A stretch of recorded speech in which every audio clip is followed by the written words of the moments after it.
Hello, everyone. I want to begin by telling you that I reside in the historic land of the Lenape people, who named the island of Manhattan.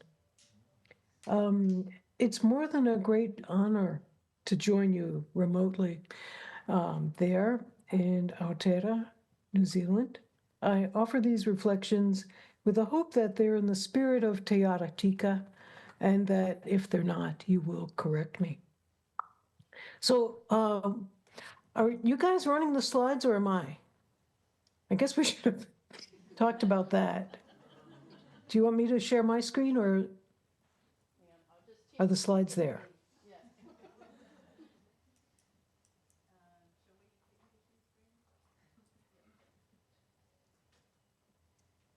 Yeah, you can share screen, Joan, with your slides.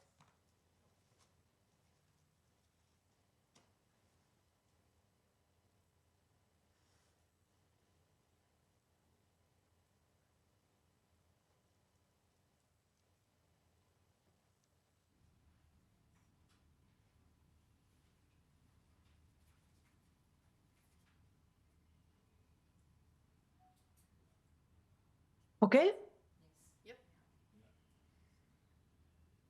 here we go. The world in which we live is being led by people who are breathtakingly uncaring. Can we think of a more uncaring thing to say or do than move fast and break things? Whenever I hear these words, they're the words of the great Mark Zuckerberg, my thoughts immediately turn to care. What happens to all those broken things? The long and the short of it is this: those guys are leaving a mess for someone else to clean up. Barbara Ehrenreich, in a piece called Made to Order, wrote in 2000, before Facebook existed, this: to be cleaned up after is to achieve a certain magical weightlessness and immateriality. Almost everyone complains about violent video games, but paid housekeeping has the same consequence-abolishing effect. A servant economy breeds callousness and solipsism in the served, and it does so all the more effectively when the service is performed close up and routinely in the places where they live and reproduce. Now, surely the people who hire people to do caring work don't think of themselves as bad carers or as careless people, but that's exactly who and what they are. Indeed, perhaps there is more bad care in the world than good care in the world, and I think it's worth our noticing this. There are many forms of unjust acts that masquerade as care. Let me just talk about a few of these. Think about colonialism as a discourse of care. Uma Narayan warned us early, back in 1995, that when feminists use the word care, they have to be aware of the discursive history of this language. In 19th century Great Britain, the language of colonialism was used as a language of care, that we were going elsewhere to civilize and cultivate those people, not to steal their resources. And it was an especially useful project for recruiting women to the project of, especially useful language to recruit women to the project of colonialism. Judith Steam and later Iris Young used the language of protection rackets to talk about the fact that powerful people, sometimes men in households, sometimes political leaders, use the language of protection. They demonize those whom they think are a threat, and they infantilize those who are too weak to protect themselves. As Young puts it, it is not a good thing for democratic citizens to think they need protection. Paternalism. This argument goes all the way back to the 1990s. Paternalism grows out of the fact that, well, longer than that care responds to needs. But needs are always subject, as Fraser and Gordon put it, to a politics of needs interpretation. When the version of needs determined by caregivers rather than care receivers predominate, such paternalism is a form of unjust and bad care. Think about the arguments, you hear them all the time, I understand they're now, that welfare benefits are bad because they make one dependent upon the state.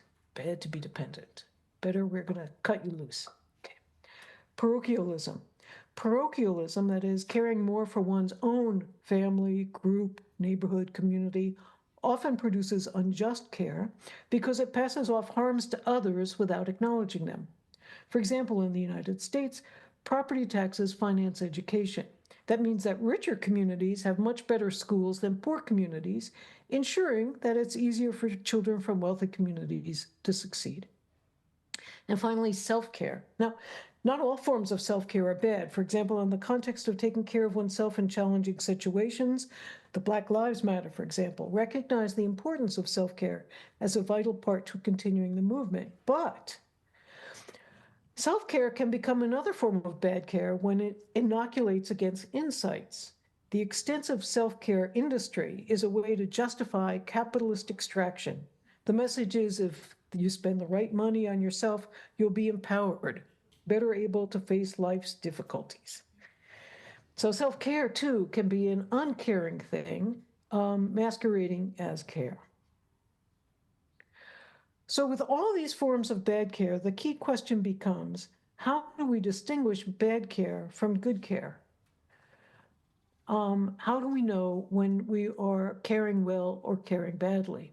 Now, this question actually becomes two questions, and these become the two parts of the paper. How do we recognize bad care? And second, how do we start from caring economies and caring democracies to go on from there?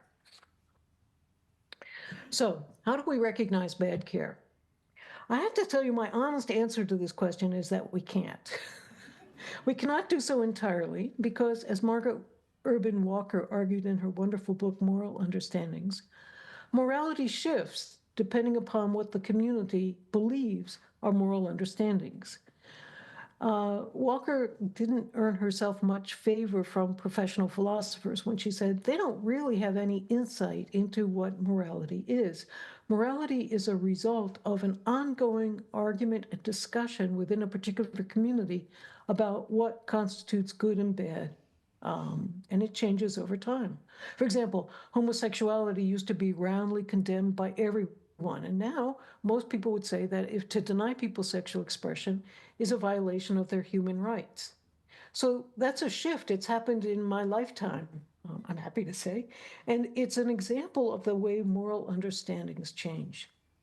So Walker suggests that an approach she calls exercises in transparency, by which we can at least begin to make sure that we're looking at the right points where there's this conflict. She says, different relative moral positions in differentiated social lives create the gates for new knowledge and relations of trust. Here's how she puts it. When we pay attention to these different moral positions, quote, they open gates for the flow of hidden experiences, excluded testimonies, submerged perceptions, and subjugated knowledges. Through these, we learn anew how to live, what may be said for and against it, and what is felt about it. Though this, in turn, relations of trust are buttressed, collapsed, are renegotiated, and are newly reforged. In seeking such transparency from the standpoint of an ethic of care, and this is the hard work I did when Kelly gave me the title Thinking with Care, I thought about, well, what is it that we can do to make sure that we're looking at these different relative moral positions in differentiated social lives thoughtfully? And it occurred to me that there are at least 6 things that we can do, and I'll list them here. First, do the practices of care that we're engaged in mitigate, reduce, and repair harm? It was Dan Engster, my colleague in care studies, who suggested that the avoidance of harm has to be a key element of the ethic of care. And I think he's right. Incidentally, this is what care ethics, I think, shares fundamentally with contemporary abolitionist movements. Second, do the practices of care and care receiving promote the flourishing, especially of those who do the care work and those who receive care? Many writers on disability, for example, note that disability policies are often begrudging rather than commitments to flourishing. Oh, I guess we have to do that for those people now. And that's not good care, it's bad care. Third, Do the practices provide time? Do the practices of care and care receiving promote an appropriate use of and appreciation of the ways in which care time differs from clock time? Anybody who's ever engaged in a care process knows this is true. Care doesn't happen according to a time frame. We need to somehow adjust it.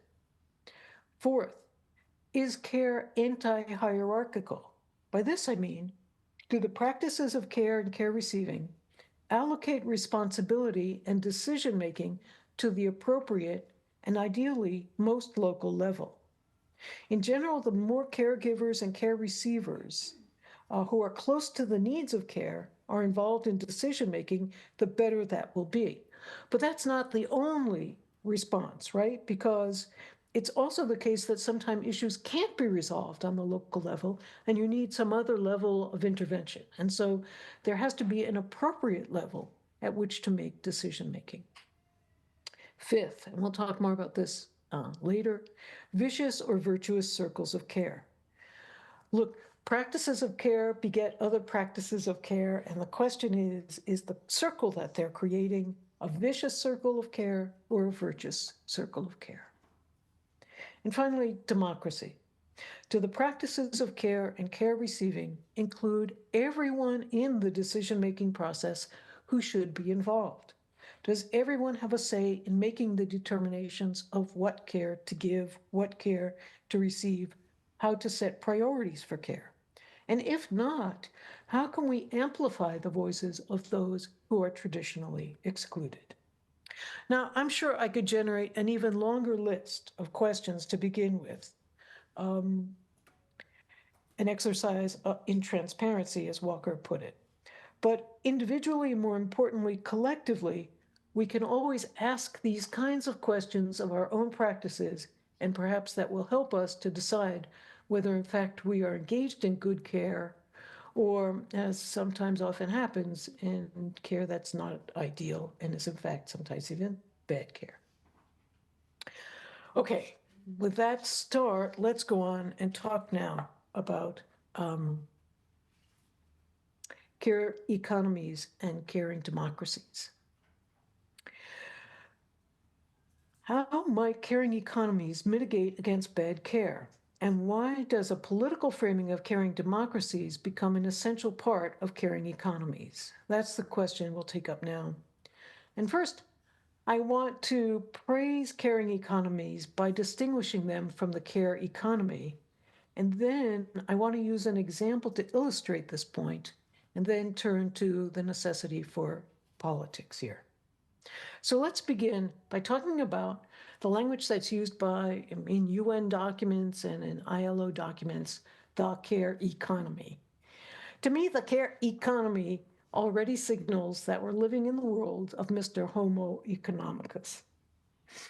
Now, this language shows up in the UN and in ILO. The problem with the care economy in the singular is that it starts from the same starting point of economic life and presumes that economic life should be the model for human behavior and institutions in all fields. I learned from this lesson especially from Karl Polanyi in his book, The Great Transformation. It is only in this very strange modern world since about the middle of the 18th century that economy has come to dominate politics. Before that, economic judgments were always made in the service of some political ends. Let me give you an example. The ILO in 2024 adopted a resolution concerning decent work and the care economy. Now, let me begin by saying I absolutely agree with everything that they said in that resolution about policies. That is, people should have family time off to care. People should have decent wages for the kinds of care work that they do. We should acknowledge that unpaid care work is as important as care work. However, here's the language that they use. Point 1. Care work, paid and unpaid, is essential to all other work. What happens when we reduce care to a sector of the economy? The care economy continues to view humans and their activity in primarily economic terms. And if we view the care economy as a kind of a logistics, as a support for other economic activity, how does this affect our understanding of care and of its possible importance in the world? It makes care functional to the support of other work. In a way, this statement, which echoes claims made by care workers themselves as they demand higher wages and better working conditions, is at the heart of the problem. We could alternately state, were there no need for care, there would be no need for work. Therefore, all other work is essential to care. The difference is, of course, about the hierarchy of values that's being maintained here.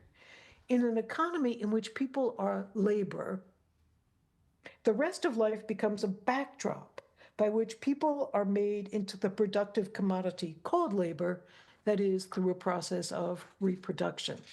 And part of the reason I don't like this language of social reproduction that much is because it follows the same logic of making labor and production the first thing, and reproduction, quite literally, something that comes after it.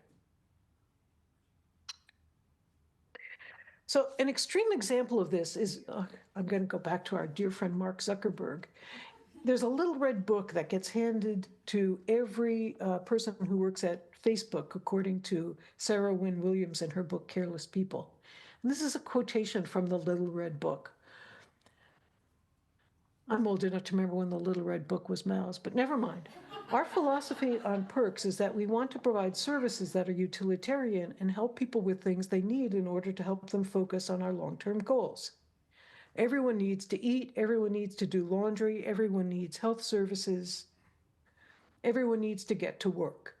If we can make these parts of our lives easier, then it helps us focus on what we're trying to accomplish at work, and it makes us all more productive. So it's not that they're trying to be nice to their workers. It's that they think if they do this, they will be able to get more out of them. So in this version of the care economy, care exists to increase productivity in other, presumably more productive spheres of activity. Now, it's not unusual to say that some things are functional, but we should perhaps pause for a moment to notice that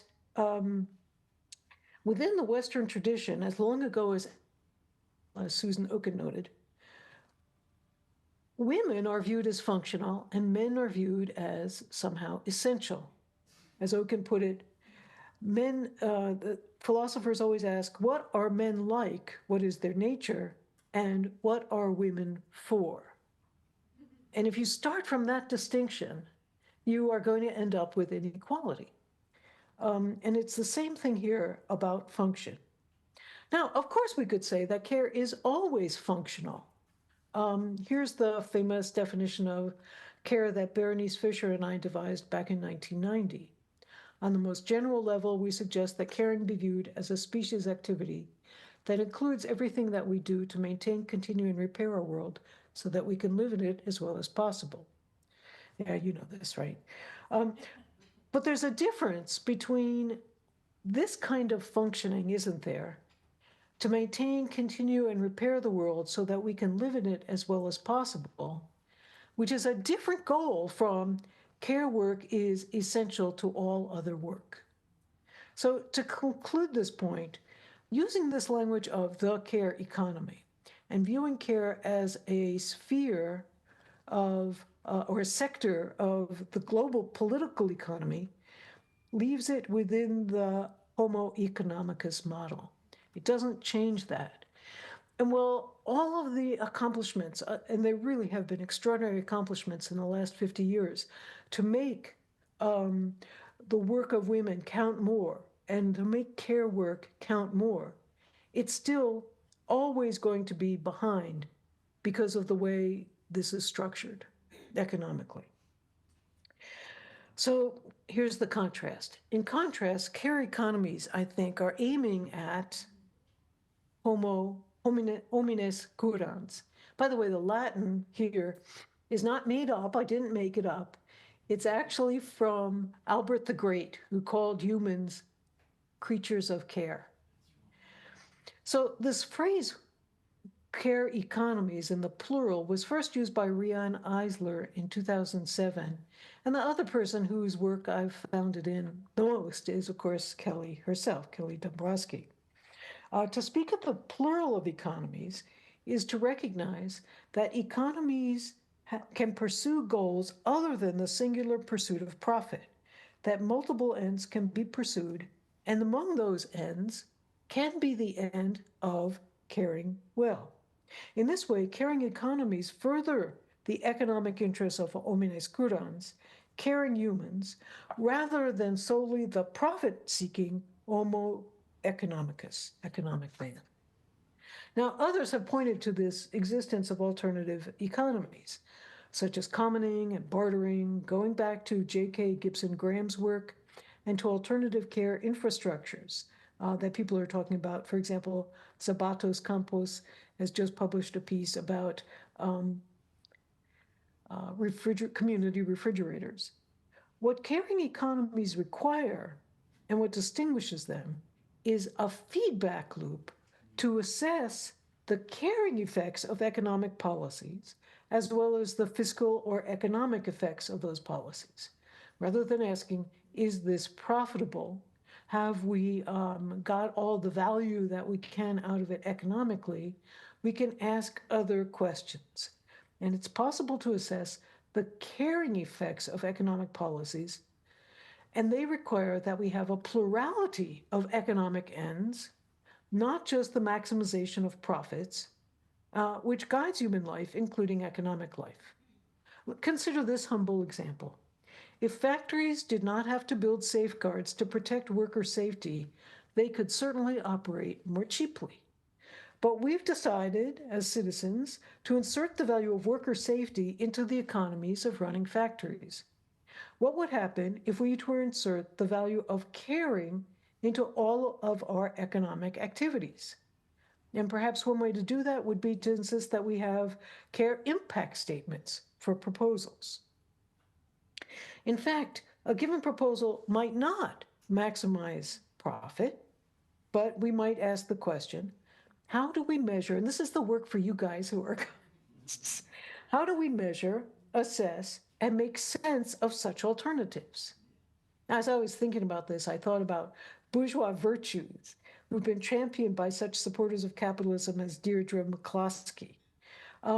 McCloskey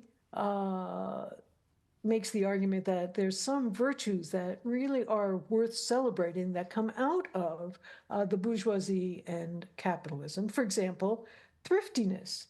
Well, thriftiness is a nice value and it does lead to greater profit, but it can also be recast as avoiding waste. And if we think of it as avoiding waste, it's surely a value of caring for people and the earth, but it goes far beyond a concern with profit. And in fact, we might decide that being thrifty, which leads to greater profit, we have to be more thrifty. We have to actually be not wasteful, which would be actually better not only for maybe the bottom line, but certainly for the planet and for people.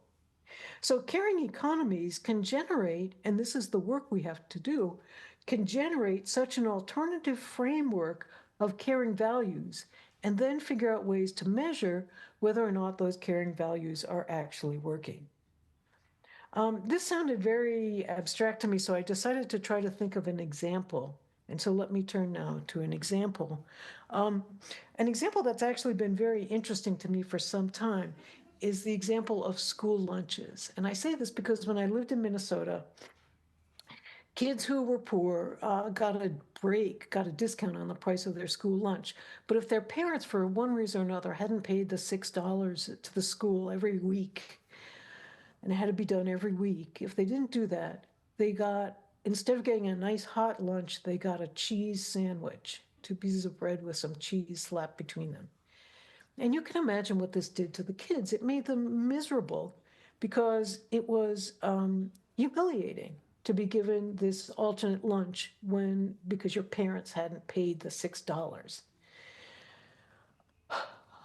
the governor of Minnesota and the legislature in Minnesota passed a law that said all children would receive free lunch and free breakfast every day of the school year.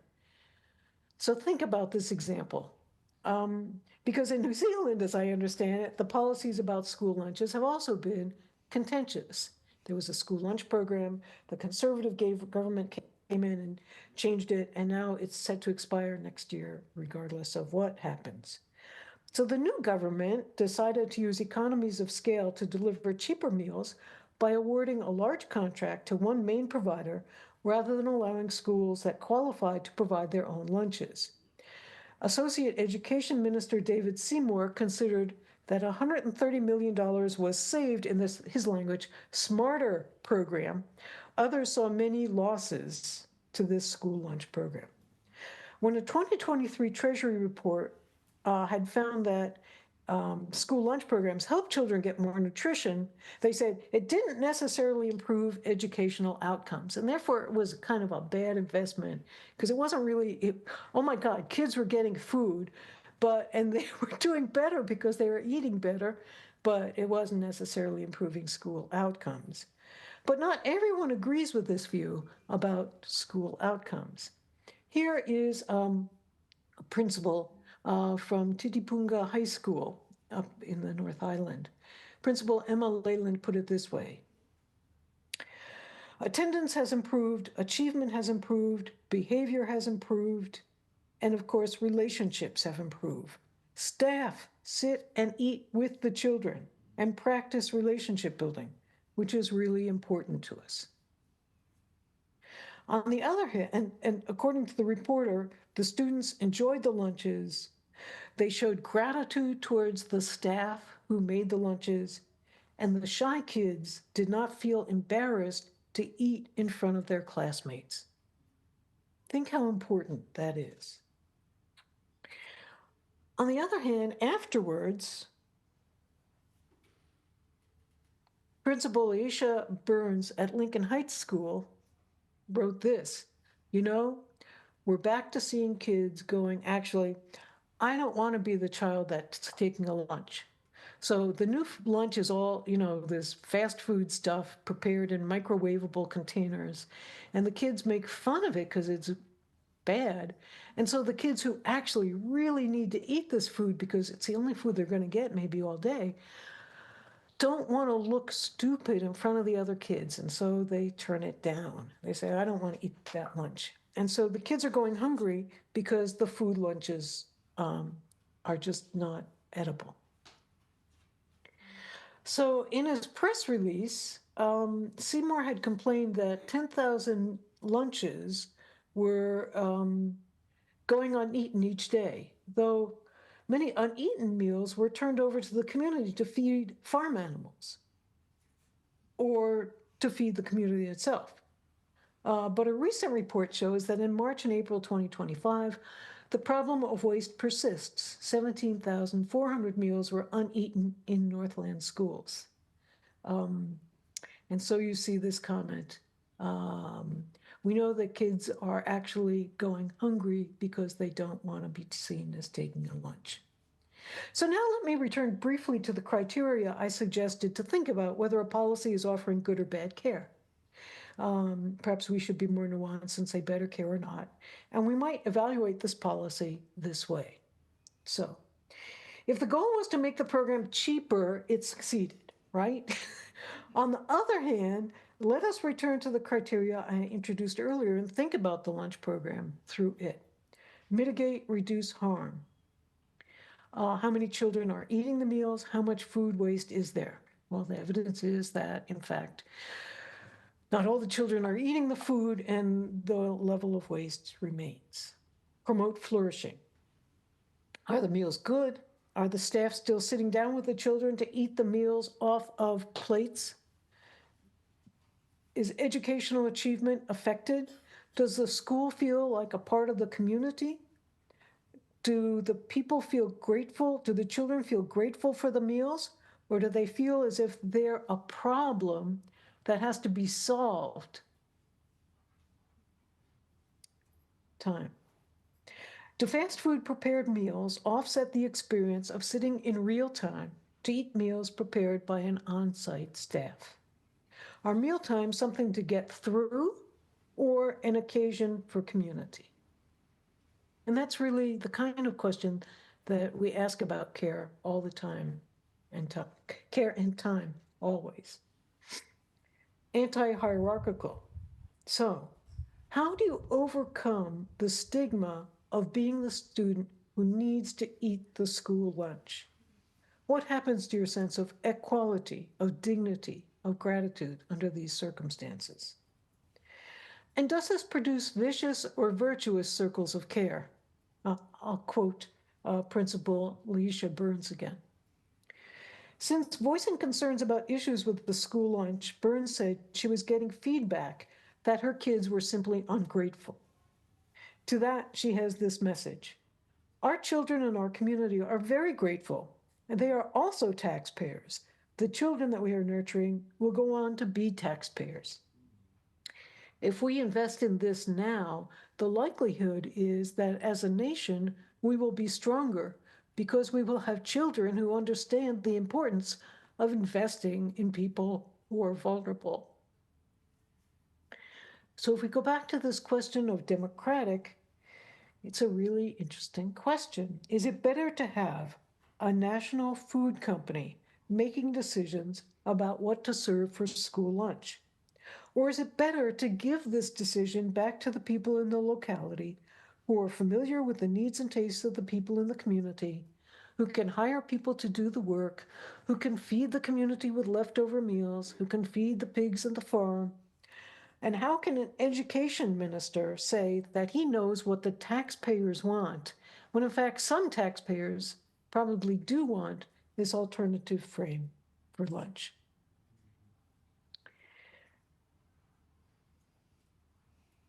Sorry. Wait, I've lost my page. Well, Kelly, you lost your introduction. Now I've lost my page. Let me see. Where did it go? Here it is. So I'm afraid it's too obvious what I would say as the model of providing locally prepared, culturally sensitive, community involving, gratitude inducing, common meals sensitive to diverse food practices for everyone in the school. That's a better choice. So in short, caring economies require that economic judgments take place in a context of a plurality of values and points of view. And they're less likely to become bad care, these decisions, when we do it this way and when we think about these questions. Note the benefits beyond the cash: less wasted food, more connection with the community, more local jobs, less stigma, better relationships. But caring economies are not enough, and so you'll allow me a few minutes to insist upon this point as well. Then our question becomes how to make such decisions about which other values to insert in our thinking. Now, experts can offer their views and provide sophisticated analyses of what it's like and what's happening in an economy when care-friendly policies are adopted. For example, Karakan in Turkey recently did a study that demonstrated that increased spending in early childhood care and education is a way to improve the quality of the economy overall. But at some point, there are always going to be value judgments unless we simply stick with the idea that what's profitable or returns on investment more is what we're going to be considering. Now we return to the question of these shifting moral understandings, to use Walker's language, and the powers that be, and the powers that could be to make these decisions. Who should make these decisions about values and how? Walker's transparency test suggests that every affected position, every story, every possible outcome, every person who's affected, either as caregiver or care receiver, needs to be included. The point is that we need to create political institutions that match our commitments to care, to force economic judgments that get it right, by recognizing that there are other values that we need to enforce as well. Electing someone every once in a while is not how citizens need to be engaged in public discussion and decision-making. So we can start from asking what political institutions engage in real discussions of questions. This takes time. Citizens can be invited to participate even at random and paid for their service to discuss deep questions in a real way. One of the issues that people sometimes talk about here is, well, you're surely not saying that people shouldn't work. No, I'm not saying people shouldn't work. People should work if they want. But it's also the case that we might be able to think about people participating as citizens as making as equally a valuable contribution to society as being in the paid workforce. People sometimes talk about a universal basic income. And I actually prefer to say what we might want to think of is a universal participation income in which people, because they are engaged in care relationships, either as caregivers or as care receivers, and giving us information and feedback about what care is working and what not, because people are always engaged in care relationships, we should count that as a contribution to society and reward it accordingly. We can also use technologies to better affect them or using them. To drive, right now, technologies are mainly used to generate income and to drive people apart. But they could be used to gather information, to gather ideas, and to gather data so that people could make better and more informed decisions if they wanted to. And we might want to come to appreciate that there are ways to achieve consensus without simply voting up or down. And it may be useful in small meetings, even in larger assemblies, to say, we are going to not use voting on this important question. We're going to use a form of consensus. And people can disagree, but they can still say at the end of disagreeing, I disagree with this, but I think I see your point, and I'm not going to block the consensus that seems to be forming that we go forward in this way. If you've ever been in a consensus process, this is what happens. It takes a very long time, but eventually, if you start from common goals, people are much more likely to do that than to resort to the 30-second time bite about soundbite about we have to make sure that we spend the taxpayers' money more wisely. So there are lots of proposals out there at the present about how to achieve these ends. Is it possible? I don't know. But I am pretty sure that a commitment to democratic plurality, to allowing many ways to care and be cared for, are the key to allowing us all to flourish, and to stop those who think it's fine simply to move fast and break things. So here is a simple final thought about thinking with care. Always remember this contrast between an approach of Homo economicus and Homines curans. In The Handmaid's Tale, Margaret Atwood puts these words to the mouth of the commander. Better always means better for some and worse for others. Whereas Paul Wellstone, a senator from Minnesota who tragically died in an accident while he was campaigning for re-election, put it this way: we all do better when we all do better. Thank you.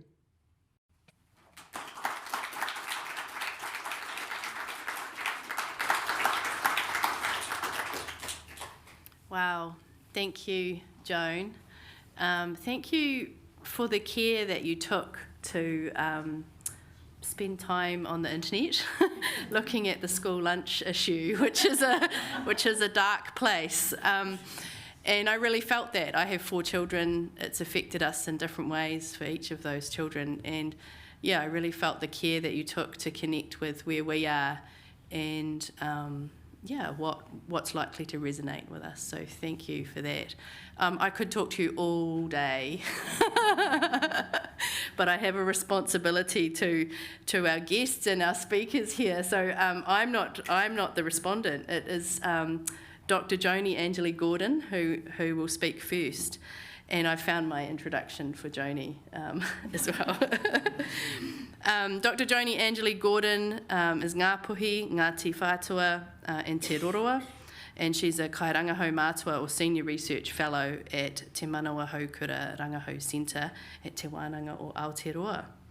And her research weaves kaupapa Māori, Indigenous child development, Māori mindfulness, educational psychology and placefulness to explore what it means for mokopuna or grandchildren and whānau, larger families, to thrive in lived embodies in intergenerational ways. She centres aroha or love as praxis. Her current projects include tupuna parenting, developing the aiōpipi, and the development of a Māori tau child development model grounded in the states of Māori. So there's really, you can really see why we've asked Joni to respond to Joan, and to ground her talk here in Aotearoa and to bring her own expertise and thoughts around care and child development to you all this morning. So I'll hand over to you, Joni.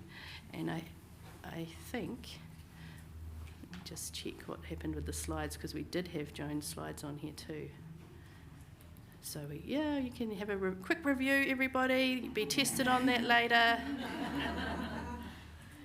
And there's the references, that's your reading list this week.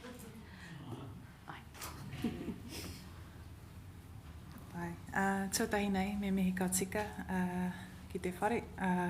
Kia koutou e huhui mairungi tēnei o ngā kaupapa, ki ngā kauwhakarite o tēnei o ngā kaupapa, ia ta whakairo kia rere pai tēnei o ngā kaupapa. Tata ki tō tātou ngākau, e whakatinana ana i ngā mea, e ngākau nui ana ki a tātou katoa.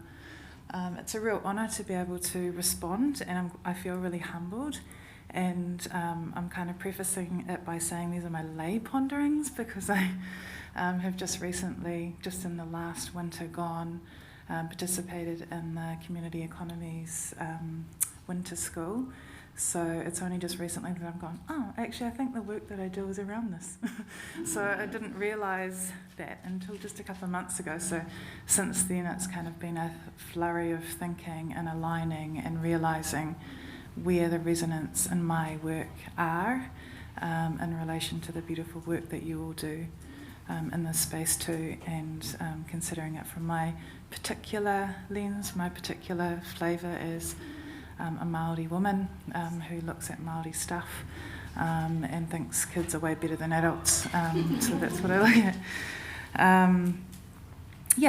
As mentioned, I am at Te Manawa Haukura Research Centre. I love it. I've got a full-time permanent research position, which any of us who are in social sciences knows that's like, honestly, it's amazing. So I'm just like, still every day I'm like, oh, this is the best ever, to be able to do this, just think, read and write all day about things that matter.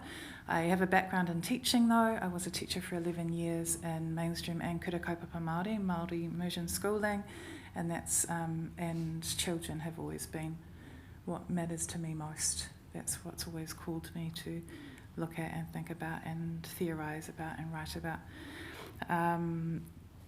So just to start off with, if any of us were teenagers in the 90s, like me, will know, Massive Attack, we're all a bit alternative, and love is a verb, love is a doing word. We know that, I don't know. It's also the House song, if you like the show House. But there's something in that really resonates when thinking about the idea of aroha. When I read about care is one of those little parts of the idea of aroha, and in my particular way, thinking of it as a radical act. Simply existing as Māori is radical. And so I've got a couple of poems. I'll start with a poem called Rewilding Aroha, a radical ceremony to return to aroha. I've been told more than once that Māori didn't know what love was until the missionaries arrived. But tell me this, why do we have the word then? Why does it stretch like a waka across the Pacific? Aloha, ofa, alofa, sailing through languages older than colonisation. Our love wasn't a gift from the settlers. our love was colonised. The way we cherished our children, the way we loved each other, men, women, all genders, with reverence, balance and belonging. The way aroha means service, means commitment, means a sacred duty to uplift, protect and honour.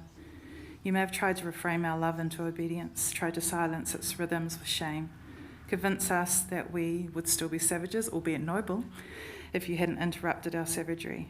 But let me be clear. I will pry your melaninless, knobbly fingers from my love. Melaninless is a paradigm, not an actual skin colour, FYI. Thus, I present the ceremony of return to aroha, untangle how we've been told to love, 1. 2, reworld our aroha, and 3, repeat. So that's kind of coming to terms with what it means to re-own our ways that we love. And that's the whole project of care and imagining it and thinking about it and what matters to us through our Indigenous lens, thinking about what love is, what is the very basis of that. And so through that, that kind of idea of radical self-love, you know, as a way of thinking about, you know, we've got like the self-care and we've seen like the magazines, this is how you look after yourself. You know, there's kind of this like toxic positivity that is embedded in that, that's deeply represented in a capitalist agenda. Whereas this radical self-love is challenging the substructures that tells me that my skin colour is wrong, that the way that I am beautiful is not a beautiful that is sold, you know, that the way that we are, the way that our children are, that the language that comes from that comes out of the mouths of my children is not an acceptable language. So all of these are radically loving ourselves in ways that society tells us not to. So there's a reclamation and a dismantling there. And so the idea of a grandchild ethic really resonates with me, mokopuna, as a way to counter that and to centre on a concept that is encompassing. Because yes, a child is a grandchild, but we are all grandchildren. We're grandchildren of our environment. And so when we have this special texture to our emotions when we think about children and grandchildren. So if we apply that to everything that we do, if we think about ourselves as grandchildren with a responsibility to everything around us, then we can start changing. How much time have I got? I've got a minute and a half probably at this point. So I'll quickly move through. So like Bell Hooks is my homegirl. Like I love what she has to say about love. So what she had to say, sorry, she's passed away now. But I've been thinking more and more about that idea of more than human and how it didn't quite feel good for me in some ways. And like thinking, and I'm starting to kind of ponder about the idea of land, water, sky, kin and kinship and us within that frame so that it's not human-centred and it kind of takes away from our like wanting to just centre ourselves in all of the things. And even though the idea of more than humans feels like it's moving away, we've still got the word human in there. So how we move into that, and I wonder about the implications for that and care and how we think about it. And at the moment I'm writing a chapter on mokopuna rewilding. And I kind of like the term rewilding compared to decolonisation, because the word decolonisation for me, it feels heavy. As someone who's just laboured to decolonise my tongue, reclaim my language, to decolonise teaching, it's tiring. There's a weight in it, and so that idea of rewilding feels hopeful and it feels loving and it feels a fresh way to think about it. So I've made this sweet little ceremony and started to kind of like explore what that could look like in terms of imagining and remembering a world that we want to be and want to recreate every day. The idea of time is really, really important, and I love that Joan had that in there. I was like, oh, she talked about time, I can talk about time too, because I'm all about rewilding time. So I've got one more wee poem to share with us about time, because the way that the Gregorian clock and time structures have been applied to the Southern Hemisphere and to superimpose my ancestral ways of knowing time have been really detrimental, perhaps one of the most detrimental in colonising things, and so invisible, and people don't even see them. So that's been really important. So I finish up my tiny bit of ponderings with a poem to finish up, and it's a poem called A Stitch in Time, Unsettling Settlerisms. Time, down here, should be tethered to the seasons, tethered to migratory patterns, tethered to moon cycles, not a big gaudy clock in the lint-filled belly button of London. What does the Northern Hemisphere know about when the kina are fat, when the piharo run, when the korimako sing a certain way just before the rains? Yet time radiates out from the epicentre of the British Empire. Its radiation settles into our collective bones, making us like puppets, moving micro-capitalisms, serving micro-capitalisms that gnaw at the roots of our relational worlds. So we forget. We forget our community economies, stitched with aroha, service, joy, collective benefit, wealth. But we're remembering, turning back the tides to our signs or tohu, to pūrākau or storytelling as timekeeping, to the sacred slow. Ngā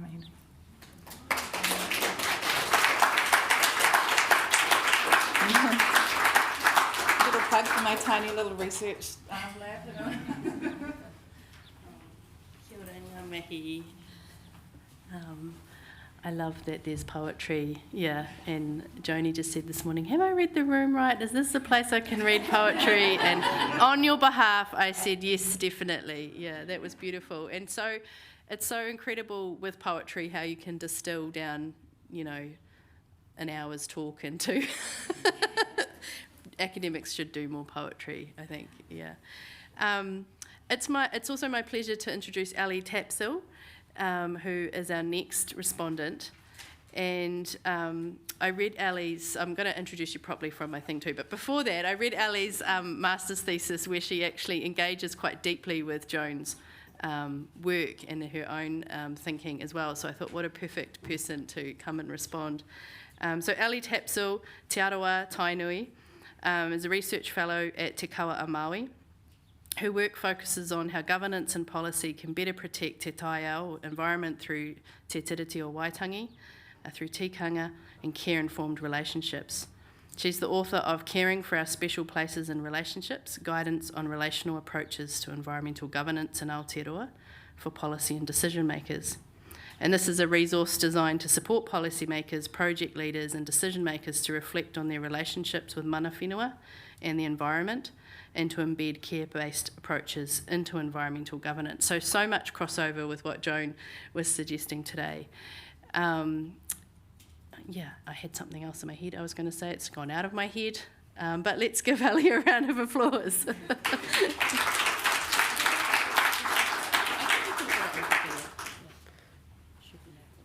Mess it up.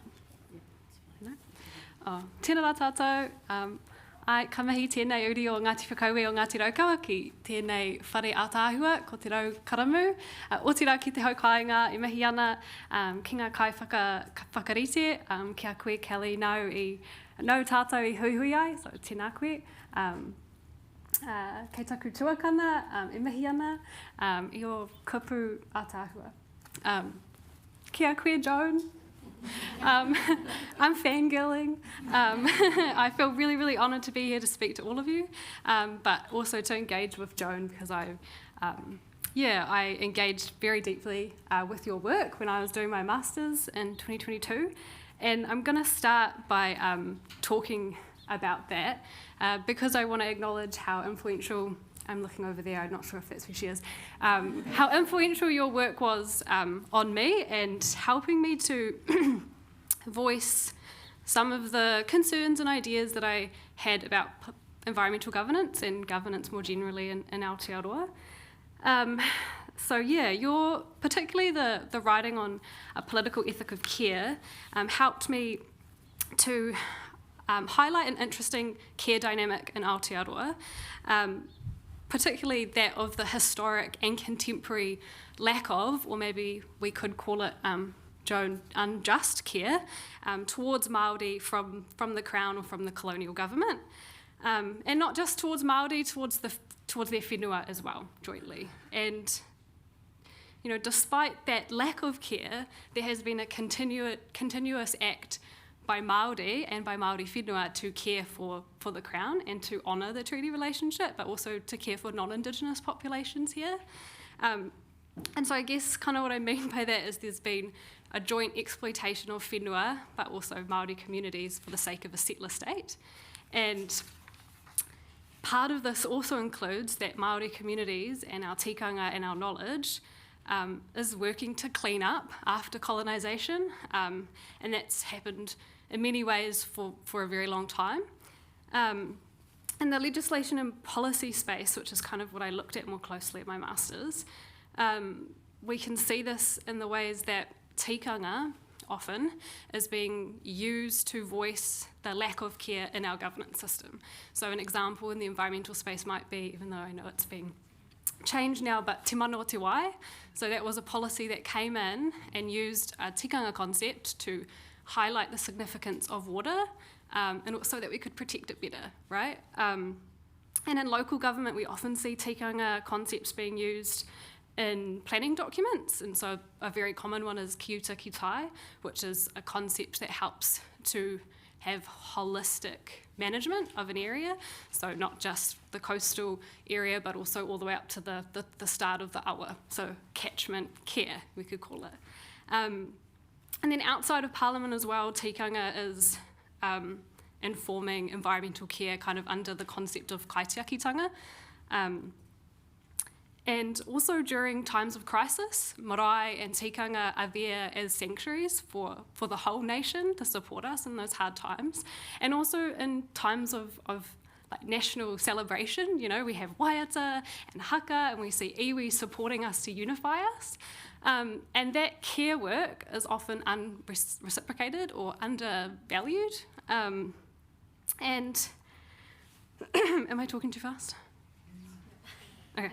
And we're currently, experiencing that it's being directly attacked and devalued. So, yeah.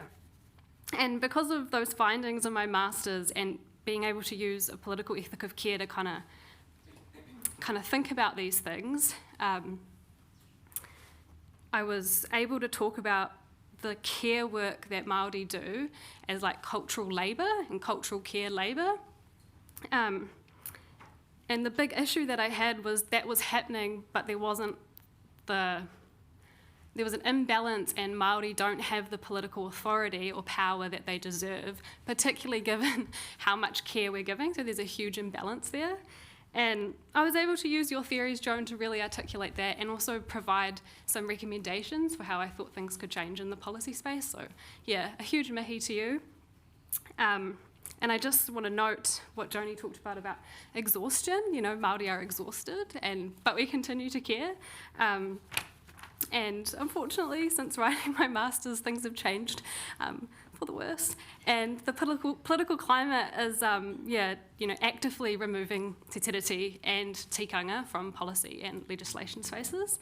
So those unjust forms of care that Joan talked about are very much happening here in real time, and yeah, it's quite exhausting. And my worries back then in the master seem small, faced with what's happening now.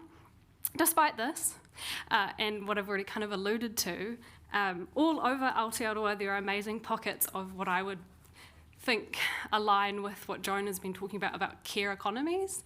And for Māori, and it's not just Māori who are participating in care economies, but for Māori, tikanga is leading those economies and those relationships. And place, so whenua, connection to whenua, mana and whakapapa, kinship ties, and it's always hard to explain quickly big tikanga concepts, but those are the things that are motivating the work and not money. And thinking about what Joan said as well, they're local, contextual kinship relationships, and that's really important. And it's not about productivity, it's about being able to give a good service to the community. And in doing that, we talk about, it's mahi aroha, so it's not about the money, we're doing it Mahi aroha could be translated as volunteer work, but Fiona Cram has real beautiful work on it if you want to read more about mahi aroha. And she talks about it as being upholding the mana of others, expressing love and care for others and society, but also for yourself and your community by serving. And I think it's just a real beautiful way of describing heaps of economies out there. And yesterday someone mentioned Masters of Logistics when we were talking about the circular economy, and it made me think, oh man, I've never seen so much amazing, the Masters of Logistics are the people who run marae and the people who organise tangihanga. If you've ever been to a kingitanga event and there's just so much food and so many people working together, or if there's, and a lot of those economies are not run off money, they're run off the ability to call up your uncle and be like, there's somebody coming, you need to go hunting and get some meat for us because we've got heaps of people coming tomorrow, And those economies aren't based on money, and they rely on good relationships, and if you're not part of those relationships, you probably don't see all of that work that's being done. Anyway, tangent. I feel quite strongly from this research that care theories are a good way to kind of reconcile between Western and colonial systems and Indigenous systems, because integrating ideas of care into our colonial political systems will help kind of allow us to better work together. It's hard to be in a good relationship with the Crown when their idea of care is very different to how Māori are trying to engage with care from a tikanga perspective. And there are a lot of caring values and concepts and ideas that Joan has talked about and other care theorists have talked about that feel very related to tikanga to me. Just to talk about Joan's discussion of bad care or how to spot bad care, I found that really helpful. I love tools, I love frameworks for being able to think about things. But what kept coming up for me, particularly for the last point about democracy, was about misinformation and disinformation, which I see as a real issue for us at the moment for Māori. We've just had our local government elections and there was lots of disinformation out there around that time.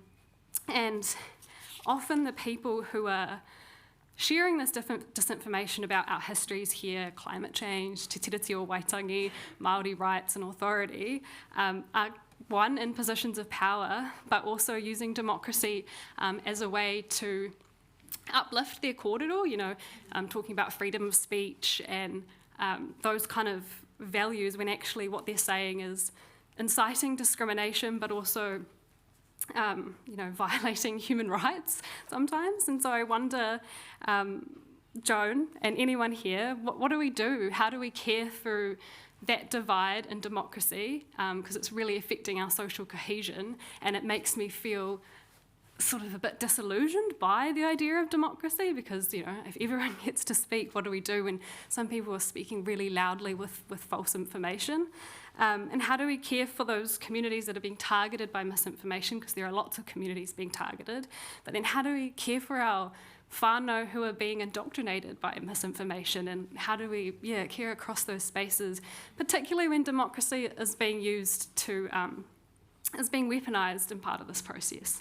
And I know that's a big question, so you don't have to answer it, but it's just the big thought that came from your kōrero today, Joan. And then my last thought, to kind of end in a bit more of a nice space, is relates to how you talked about how good care is always changing, and I really loved that whakaaro and that thought, because it's very honest and it's true, and it also made me think about how far we've come already, and how better we're caring already as a global communities. And it also made me think of the seasons and how we can't always care the same amount in the same way during, a year. In winter, there's a bit of seasonal depression, sometimes we can't care as much as maybe we want to. And then in the summer, it's different. And I think that's a real nice way to maybe think about how care systems will have to work. They're not going to be stable, and we won't always be able to care maybe in the same way that we are, and other people have to step up and care more, and that's probably a nice way of thinking about it. And that's me. Kia ora tātou.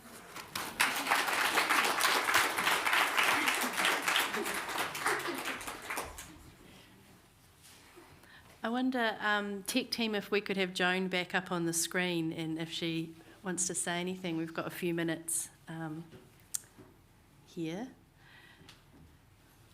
Oh, for these really inspiring comments. Thank you, Joni, for the poems especially, and for remembering bell hooks. And I love this idea that we are all grandchildren. It's a beautiful way of capturing the fact that we're humans in a series of and set of relationships, and we are the grandchildren not only of other humans, but and I take this point seriously. I don't usually use this language of omnes courants very much. Kelly kind of inspired me to do it, but I don't use it very much because I don't want to say only humans count, really. Thank you for these beautiful comments. They're absolutely right. And I like that language you said, the toxic positivity of self-care. I think that's a nice way to put that. Ellie, thank you for your comments too. And I'm just thrilled to hear of all the good work that's happening in terms of more circular economies and caring economies on the ground. And you're quite right too that this is kind of a colonialist language that somehow we have to kind of get that out of there. But you know, that's my tradition. I can't get it out of there exactly, but there is a way to make these languages more cooperative, and thank you for doing that. About the last point about democracy and misinformation and disinformation, I just put in the chat a reference to some work that's being done at Oxford University's Ethics and Artificial Intelligence. It's literally called a 6-pack of care. What they do is they start from the phases of care that I devised a long time ago with Bernice Fisher and myself. And then they add the principle of limitedness, of locality, of kami, which comes from the Japanese practice, actually. And so it's really an important, Audrey Lang, who's the person who's doing this work, has recently written a paper. I don't think she's published it yet, so I'm not going to share it with you all, but it will be published soon, in which she writes about the need for creating the possibility for community groups to evaluate false information and spread good information.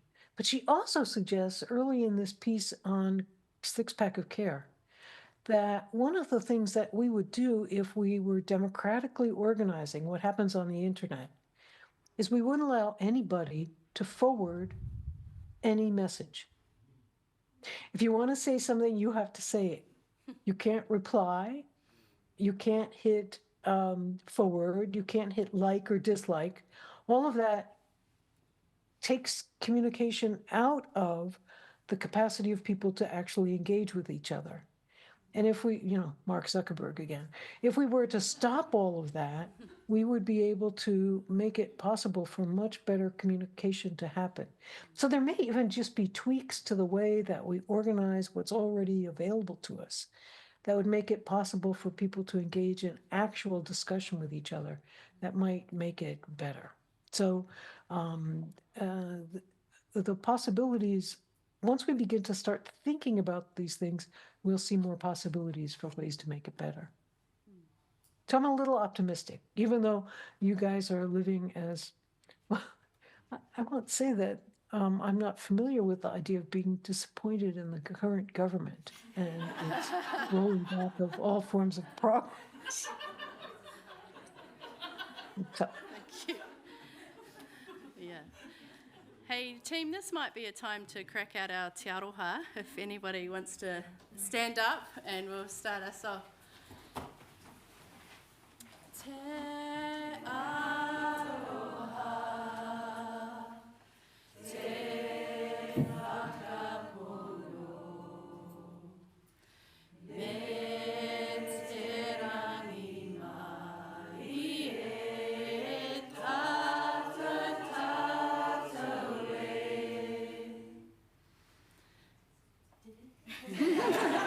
There's a deep inhale as we weren't sure if we were going to sing it twice or not, but we didn't. Thank you so much, Joan. Thank you for joining us via Zoom. I'm sure I can speak for everyone here when I would say we would love to host you sometime in in the flesh, we would love you to see this whare that we're in, which is built around the local knowledge of this place, with the work of artists and a lot of care. And the care that both Joni and Ellie and yourself talked about was demonstrated in the pōwhiri when we were welcomed on, you know, in a way that many of us have not had that experience before. So, yeah, tēnā tātou katoa. Thank you. Sit down, yeah. My pleasure, thanks.